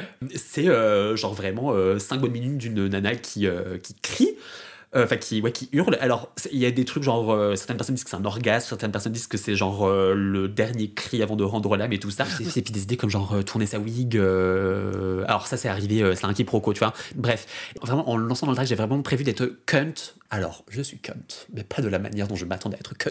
Ça veut dire D'autres quoi, sons. cunt? Oh, mon Dieu, c'est un état d'esprit. Hein? Tu vois, c'est être that girl. Ouais, cette Yeah. fille. Yeah, cette diva. T'es une Vraiment. diva. Tout à fait. Mais donc, d'ailleurs, je sais, en y repensant, je sais pas pourquoi je m'attendais à être je pense dans ma tête, j'allais vraiment être Brooklyn Heights, Sacha Colby, tu sais, alors que genre, j'ai jamais fait de danse. Violet Chachki, tu vois. Genre très sérieusement belle. Voilà, Ouais. sérieusement belle. Et non, en fait, genre, ce qui se passe dans ma tête, c'est vraiment que des blagues. J'ai vraiment que des. Mais enfin, la plupart. Alors, j'ai vraiment deux moods quand je performe. Mais c'est très poète, voilà. Et aussi diva sérieuse, parce que je pense que mes performances, c'est la catharsis de mon intériorité, quoi. Le drag et l'humour, en fait, est venu un peu contrecarrer aussi les idées noires j'ai d'avant. complètement lancé le drag comme art-thérapie, hein. Complètement. Ça a été un méga outil d'introspection. Parce que forcément, alors quand j'ai commencé à me maquiller, je mettais bien 7 heures, vraiment. C'était laborieux. Et quand tu passes 7 heures devant un miroir, déjà ça dédramatise le regard que tu as sur toi. Pas nécessairement physique, mais en tout cas le fait de se regarder dans le miroir et de se confronter à soi-même et de passer du temps avec toi-même. Parce que du coup, tu es ton Pygmalion, tu es ta toile, tu es ton tout. Toi, tu es mon autre. Pas du tout. Bref. Mais il y a vraiment un rapport je trouve, de jardin zen. De petits cailloux avec un petit râteau. Exactement. Mais tu fais ça sur ta tête. Alors. Non pas que le drag soit très bon pour la peau, c'est quand même du self-care, quelque part, d'explorer ça. Parce que moi, ça m'a débloqué, ça m'a fait découvrir genre, mon identité de genre en tant que personne non-binaire. Ça m'a permis de déconstruire genre mon homophobie internalisée, par exemple. Par exemple, j'avoue qu'au début, quand je regardais Drag Race, il y avait des trucs où je cringeais un peu parce que c'était genre comment dire, on va dire des looks, on va dire très camp, qui étaient du coup genre très second degré. J'étais en mode genre mais vraiment je comprends pas, genre c'est pas sérieux, c'est quoi ça, nanana. Et en fait c'était en mode genre mais girl, mais tranquille, on peut rigoler, non, tu vois, genre. Et Ouais. donc ça m'a vraiment aidé là-dessus aussi de me confronter moi-même au drag et d'expérimenter et le fait d'être, de passer par tous les états de gribouillage à, comme dirait Mia, joli. Exactement. Voilà. Et ça a été genre une thérapie pour moi en tant que personne neuro A, mais aussi en termes d'armes éducatives d'un point de vue sociétal, parce que du coup, je pense, ça m'a permis de tisser des liens avec des personnes de la communauté queer qui sont pas juste le G, tu vois. Bref, toutes les lettres. Et du coup, de déconstruire, de déconstruire, temps d'apprendre, de se confronter genre à la queerness. Le drag est vraiment une source d'information, de déconstruction, Oui. de réflexion qui est énorme, qui est gigantesque. Les soirées drag, je trouve que ça permet vraiment de réfléchir, de te questionner, de savoir aussi quelle est ta place, et ça éduque. En fait, ça éduque dans une sorte de grande fête et de grand amusement. Mais c'est ça, Mais, complètement. mais du coup, tu fais effectivement. Il y a une petite fenêtre, un peu comme dans un calendrier de l'Avent que j'avais jamais ouvert, et vu comme ça, moi ça me va, ça me plaît. Non, mais c'est complètement, tu vois, genre on arrive tous avec genre nos bagages et on parle tous tellement à cœur ouvert, tous, pardon, même d'ailleurs, à cœur ouvert, on est en perpétuelle évolution, on continue à. Il n'y a pas d'âge pour apprendre, comme Exactement. on dit, voilà. Exactement. Il y a quelque chose chez les queers qui est très important, c'est la famille choisie. Qu'est-ce que c'est ? Et toi, qu'est-ce que ça a pu t'apporter, cette famille choisie ? En gros, avant le drag, je me sentais pas nécessairement habiter mon identité, tu vois, de personne queer.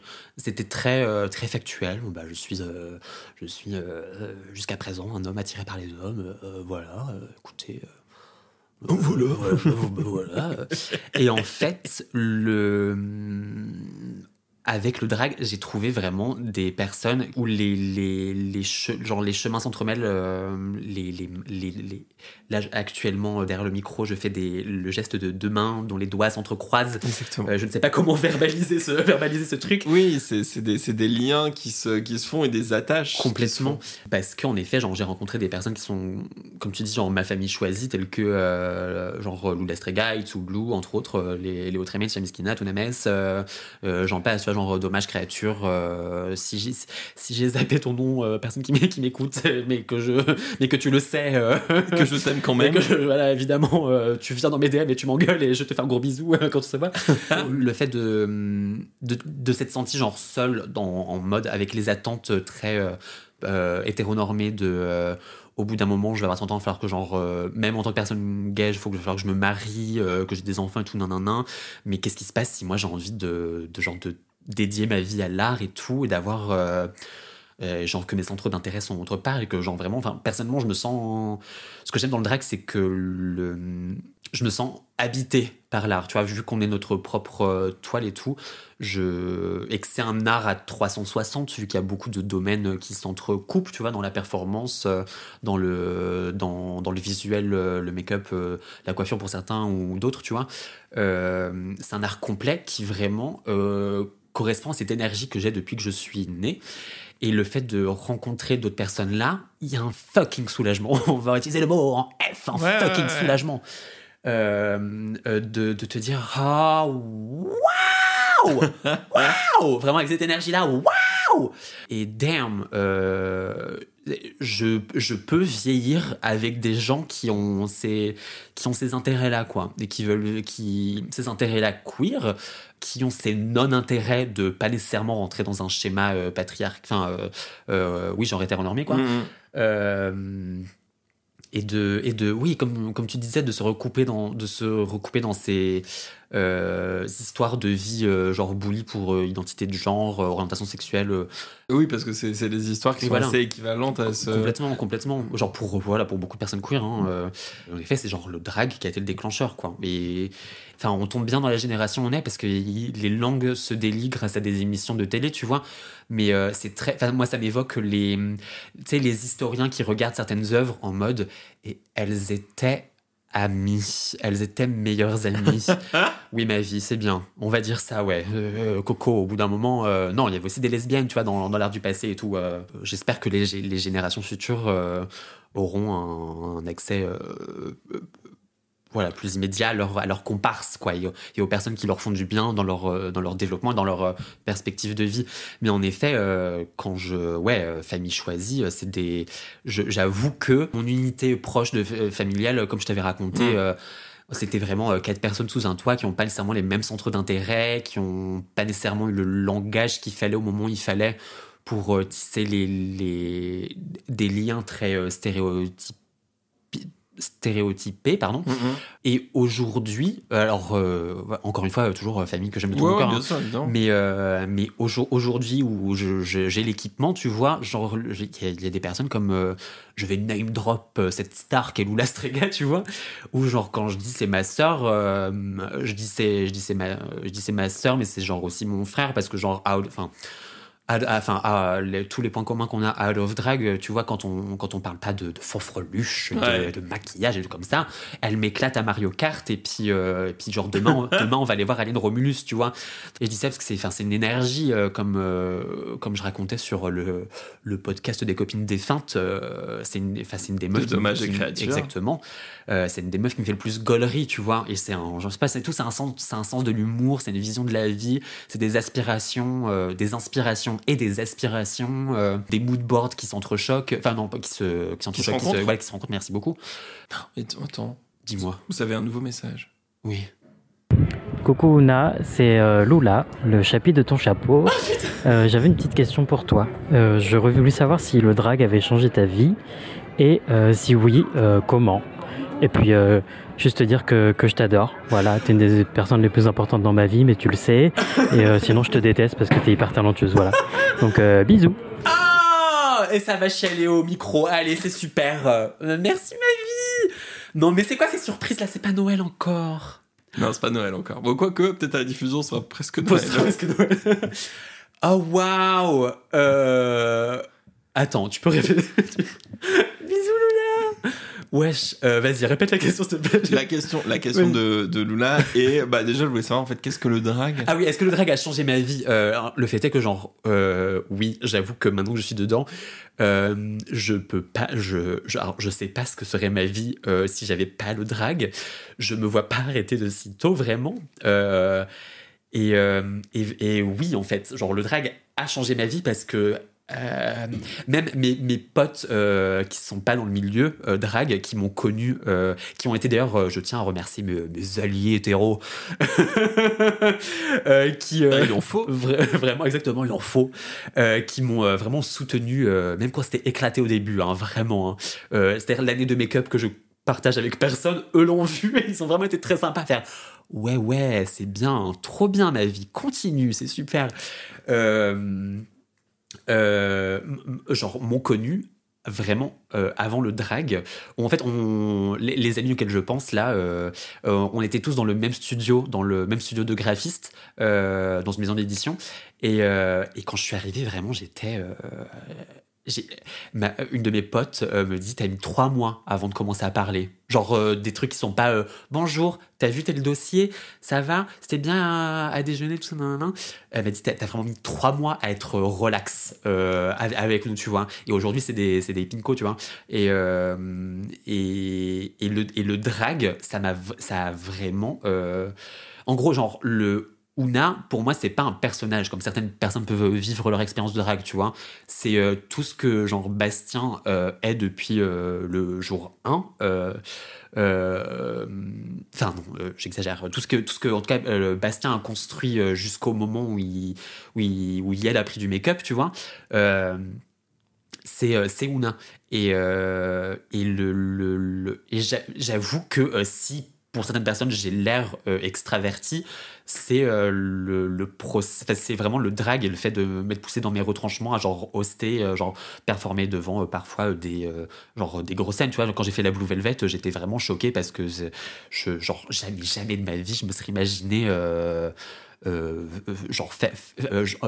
performer avec des doigts extra longs tel Everywhere et Everything Everywhere All At Once, tourner ma perruque, ou je sais plus ce que j'ai fait comme connerie la première fois, c'était si j'étais en vache, tu vois, genre devant je sais pas combien de personnes, on va dire allez, elle a jeté 200-300 personnes, tu vois. Et ça a été genre le drag, du coup, genre, vraiment, je tiens à le dire, une thérapie, parce que ça me permet de c'est un peu bizarre, genre, mais d'aborder la vie avec beaucoup de joie. Voilà, parce que genre j'ai trouvé le langage qui me fallait personnellement pour m'exprimer, et ça, non seulement ça me permet d'avoir une communication plus honnête avec les personnes que j'ai connues avant le drag, sur qui je suis, sur ce que j'ai envie de... Voilà, sur mes émotions et tout ça. Et ça m'a permis de rencontrer des personnes que je n'échangerais pour rien au monde, quoi, tu vois. Voilà, notamment la bonne vieille Lula Strega, tu vois. La Loulou Strégoche. Non, c'est Lolo Struggle. Bref, anyway, j'en passe les surnoms. Et elle disait quoi? C'était quoi l'autre question? Une déclaration d'amour ou d'amitié, tu vois. Ah, ben oui, je l'aime, évidemment. Voilà. Voilà, c'est tout ce que j'ai à dire. Voilà, c'est le sang. Lula, c'est le L, comme dirait Ruby qui fait Joule. Dernière petite question. Est-ce que... Quelles sont tes inspirations? Comment tu travailles tes performances? Comment tu bosses tout ça, toi? Bah, en gros... Parce que t'es quand même, si je peux me permettre, quelqu'un de très perché, Voilà, où on sait jamais vraiment gentil. ce qu'on va voir. Tout à fait. C'est voilà, parce que moi la première fois que je t'ai vu justement, bah, tu parlais de cette performance avec tes longs doigts roses, voilà, c'était incroyable. Missy. Et je me suis dit mais où est-ce que quoi? Voilà, c'est vraiment ce que je me dis, où est-ce que quoi? Et alors on parlait de Charlotte Adigéry. Ouais. Et Boris Poupoul, qu'on oublie Voilà, on parlait de la perruque qui tourne, on parlait de tout ça. Alors, pour vous qui nous écoutez, qui n'avez jamais vu Ouna, ou voilà, si vous l'avez déjà vu sur des stories, sur des réseaux sociaux, vous comprenez de quoi on parle. Si vous l'avez vu en vrai, vous savez encore plus de quoi on parle. Comment on peut arriver à ce niveau-là de conneries, de C'est fort bêtises, généreux. C'est fort gentil. voilà, comment ça sort? Mais déjà, merci, c'est gentil. Voilà. En gros, vu que j'ai passé beaucoup de temps à lutter contre mon cerveau, le drag m'a permis genre d'écouter parfois les pensées qui viennent. Et quand, le haha de Charlotte Adigéry, j'avoue que j'ai beaucoup relate au son parce que c'est un peu le pour moi, j'imagine, c'est le son que j'ai quand ça va pas dans ma tête. C'est genre vraiment, j'ai envie de tout valdinguer. Je suis là, genre. Donc c'est pour ça que j'ai beaucoup fait cette performance, qu'elle me parlait très bien. Okay. Mais en gros, c'est que j'ai eu un prof qui m'avait conseillé un bouquin écrit par Salvador Dali que je n'ai pas du tout lu puisque ça me saoulait, mais il m'a dit ça parle, en tout cas il m'a fait le résumé, un peu comme Babelio, il m'a fait le résumé, il m'a dit c'est un bouquin qui parle de la force créative du hasard et de la spontanéité, je crois. Je l'ai pas lu donc je ne peux pas confirmer, mais et ça m'a comme process créatif, ça m'a beaucoup marché, ça m'a beaucoup touché, pardon. Et souvent, quand j'ai une idée qui pop, souvent stimulée, par exemple, on va dire, là récemment, c'est une chanson de Monsieur Oiseau. Je sais plus comment elle s'appelle, mais elle vous fait êtes genre. Des animaux, exactement, genre, vous êtes des animaux. Et. Genre, c'est très cool, ça me rappelle le fait que j'adore Animal Crossing. Et c'est vrai que c'est un peu bizarre comme postulat de genre, tes voisins, c'est que des animaux. Et je suis en mode, et donc du coup, peut-être qu'il y a un truc à laisser germer, tu vois. Et en laissant germer, je suis en mode, ouais, peut-être que c'est une nana qui peut se rendre compte, en fait, mais c'est grave chelou. Et qui, du coup, devient folle et commence à, genre, chasser les animaux, tu vois. Alors, performance pas du tout vegan, et je suis d'ailleurs contre la chasse. Mais j'aime beaucoup, comme vous l'aurez compris, les images de femmes un peu névrosées, quoi. Et tu vois, genre, c'est.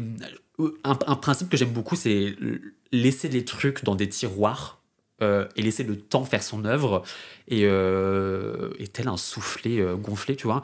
Et puis peut-être que genre une autre référence qui peut arriver plus tard va venir nourrir ça. Exactement. Donc souvent voilà des idées cons et parfois c'est le hasard, genre tel que la perruque qui tourne. C'est en effet c'est en effet la première fois que j'ai perdu ma wig. Non, d'ailleurs, c'était pas du tout la première fois, malheureusement. Mais la première fois significative où la wig est complètement partie de mon crâne à la boîte à bijoux de Ruby on the Nail. Zip le pingouin, la wig. Complètement, où j'ai voulu être Contiana Dupré à faire Honey de Robin, un peu oulala. Et en fait, à un moment, j'étais au sol. Et vu que c'était un bob hard front qui n'était pas du tout collé, mais que pourtant était bien sur ma tête, j'étais en mode ouais, je peux le faire, ça va rester mais bien. Voilà, non. Ben non, en effet, c'était Caillou sur le retour sur le retour du mouvement, c'était Caillou qui avait plus de cheveux. Du coup, j'ai repris la wig, je l'ai remise à l'endroit, puis à 45 degrés, puis à 90 degrés, et parce que faut faire avec ma bonne dame. Faut faire le travail maman. C'est ça, et en fait, ça a vraiment fait rire tout le monde. J'étais en mode, bon, très bien, on va essayer de donner des intentions à cette performance. Et voilà, puis après, genre, j'ai fait un mix, c'était une interview de Linda Evangelista qui dit genre on m'a pas booké à la Fashion Week de Milan parce que les gens comprenaient pas ma coupe de cheveux. Donc j'étais en mode bah oui forcément, du coup cette interview elle va servir très bien pour pouvoir parler de ces trucs qui tournent, et avec une intro que j'adore de Too Funky For Me de George Michael, pardon. Michael. Putain, mais les noms c'est horrible. Avec pour moi un des trucs qui a été repris sur TikTok, qu'est-ce que c'était extrêmement cunty. I'm not trying to seduce you. Would you like me to seduce you? Is that what you're trying to tell me? Et du coup, d'enchaîner avec les stylings les moins jolis que tu puisses voir et d'aller récupérer les tips en ayant comme chapeau, du coup, ma wig. Et voilà. J'ai quelques photos de Oui, ça. absolument, qui je trouve très à propos. Ouais, j'ai des jolies photos argentiques de ce moment-là. Donc, je vous les diffuserai sur le compte Instagram de la Queen Et Interview. du coup, j'ai très hâte parce que je me trouve très slay. Et c'est surtout, en fait, le fait d'aborder des trucs qui, moi, me terrifiaient en grandissant, qui étaient l'absurde et le grotesque. Des mots qui peuvent faire beaucoup d'écho à l'expérience queer, parce que souvent, c'est un peu ce ridicule qui sort de nos expériences en tout cas genre en tant que personne qui a subi de la folophobie et des choses comme ça. C'était souvent des mots rattachés qu'on projetait sur moi, et c'est un truc qui me terrifiait. Et le fait de dédramatiser ça et de rendre ça beaucoup moins, enfin de dire genre bitch, I'm looking so fucking good tonight and I'm going to act a fool, je vais être vraiment la folle du bus, en effet, mais je vais être genre tellement belle et tellement drôle. Alors je me lance beaucoup de fleurs, mais je vous le dis, je me trouve très belle et très drôle. Voilà. Je te trouve très belle et très C'est drôle. gentil.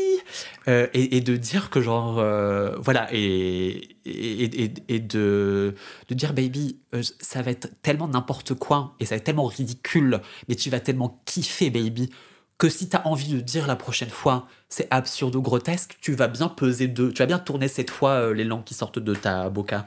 Voilà, absolument. Absolument. Voilà. Mais non, mais c'est vrai, même moi je ne saurais trop.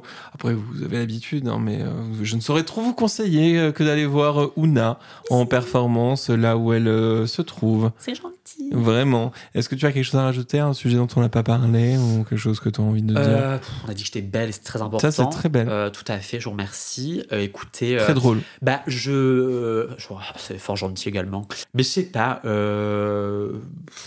J'ai envie de dire, non, en vrai, j'ai envie de dire merci, genre à la commu drag, de près, de loin, qu'on se soit rencontrés ou pas. Voilà, que ce soit les meufs de Paris, les meufs de Lille, les meufs de Strasbourg, les kings, tout ça. Je dis les meufs, mais genre c'est évidemment genre toute identité drag confondue. Il y a des kings, des artistes queer, des créatures. Non. Moi, personnellement, je suis fier de l'adulte que je suis devenu, tu vois, mais c'est évidemment pas du tout un chemin que j'ai fait seul, comme on a pu le voir avec dans ce podcast. Mais c'est, enfin voilà, genre s'il y a, je sais que tu vas me poser la question. Qu'est-ce que tu recommandes, baby? C'est juste après. Ouais. Exactement. Mais je vais te couper l'herbe sous le pied. Ah non, hein.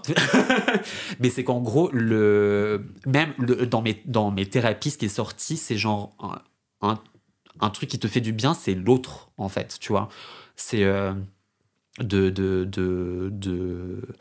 de rencontrer des gens, de parler des gens, de tisser des liens. Et voilà, je veux juste dire merci à toutes les personnes dans le drag que genre j'ai rencontré ou que je vais rencontrer ou que j'ai pas pu rencontrer et tout ça. Voilà, parce qu'on se uplift et c'est fabuleux. Voilà, point, période, c'est tout. Point final. Voilà. Point pas final d'ailleurs, point. À la prochaine. Point virgule. Voilà, point virgule, exactement. Oona, donc c'est bientôt la fin de cette émission. Avant la fin de cette émission, c'est quoi? C'est recommandations. Tout à fait. Et est-ce que tu as des choses à recommander à ceux qui nous écoutent? Moi, je vais recommander de log off, genre de déconnexion sur l'écran. On déconnecte alors, qu'est-ce que je te dis? Et juste d'aller voir, allez voir vos potes, allez voir, je sais pas qui, allez voir les gens qui vous font du bien. Moi, personnellement, j'ai besoin de me dire ça parce que trop de stimuli visuels qui me donnent des idées et après je suis frustré parce que j'ai genre 1000 idées pour zéro énergie et nanana. Donc moi, personnellement, je me dis ça. Mais écoutez parfois, des podcasts, c'est super. Ça. Absolument. Mais parfois, si vous vous sentez genre un peu submergé par tous ces visuels de personnes hyper talentueuses, qui vous inspirent et c'est super. C'est parfois juste comme moi, ça vous bloque et vous êtes genre mais genre non seulement j'ai pas le temps, mais je pense pas avoir les skills pour l'instant ou nanana. c'est pas grave, baby. Girl, tu déconnectes, tu vas voir ta pinko, et voilà, et tranquille, et puis et prenez votre temps. Genre, je trouve qu'il y a un truc qui manque beaucoup, c'est le facteur temps, qu'on se laisse pas, on veut que tout aille très vite, et en tant que personne escargot, voilà, tranquille. Prenez votre Tranquille, temps. et prenez votre temps.